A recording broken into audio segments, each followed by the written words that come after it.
તો સુરતના પૂર્ણા મોલમાં ડ્રગ્સની લેબને લઈને તપાસ કરવામાં આવી છે, જેમાં લેબ સંચાલક ઈશા અરણધરની પૂછપરછ કરવામાં આવશે। એસઓજી પોલીસ આજે પૂછપરછ કરે તેવી પૂરેપૂરી શક્યતા છે। દિલ્હીથી પરત ફર્યા બાદ ઈશાની પૂછપરછ કરવામાં આવશે। લાયસન્સ સહિતના જે ડોક્યુમેન્ટ છે તેની સાથે હાજર રહેવા તેને તાકીદ કરવામાં આવી છે। તપાસ દરમિયાન ઈશા જાણ કર્યા વગર જ દિલ્હી જતા અનેક સવાલ ઉઠી રહ્યા હતા, કારણ કે ઈશાને એવું કહેવું હતું કે તેને આ લેબનો શેના માટે ઉપયોગ કરવામાં આવ્યો છે તેની કોઈ જ જાણ નથી। મનીષ અમારી સાથે જોડાઈ ગયા છે। મનીષ, અગાઉ ઈશાએ જે કહ્યું હતું કે મને કોઈ વાતની જાણ નથી, તેણે લેબ માત્ર ઉપયોગ માટે આપી હતી તેના ફ્રેન્ડના પણ ફ્રેન્ડને, પણ હવે જાણ કર્યા વગર જ્યારે દિલ્હી ચાલી ગઈ હતી ત્યારે ફરી પૂછપરછનો દોર શરૂ થશે। એને લઈને શું માહિતી મળી રહી છે?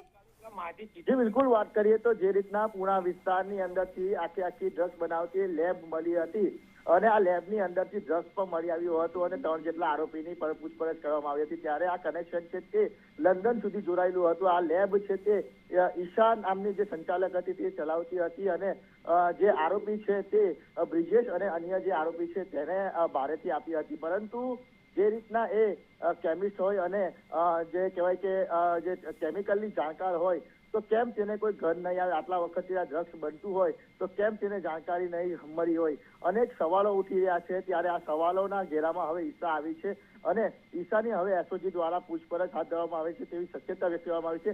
ઈશાને જે લેબના ડોક્યુમેન્ટ છે તે લઈને એસઓજી પોલીસે બોલાવી છે, ત્યારે પોલીસને જાણ કરવા વગર તે પોતે દિલ્હી ચાલી ગઈ છે, જેને લઈને પણ અનેક સવાલો ઉઠી રહ્યા છે અને હવે દિલ્હીથી તેને ફોન દ્વારા સંપર્ક કરવામાં આવ્યો છે અને તેને કહ્યું છે કે આજે તે આવશે। એટલે ડ્રગ્સ રેકેટની અંદર જે રીતના ઈશાની શંકાસ્પદ ભૂમિકા છે તેને લઈને પણ હવે પોલીસ છે તે દિશામાં તપાસ હાથ ધરી રહી છે। જી બિલકુલ, આભાર તમામ વિગતો માટે મનીષ।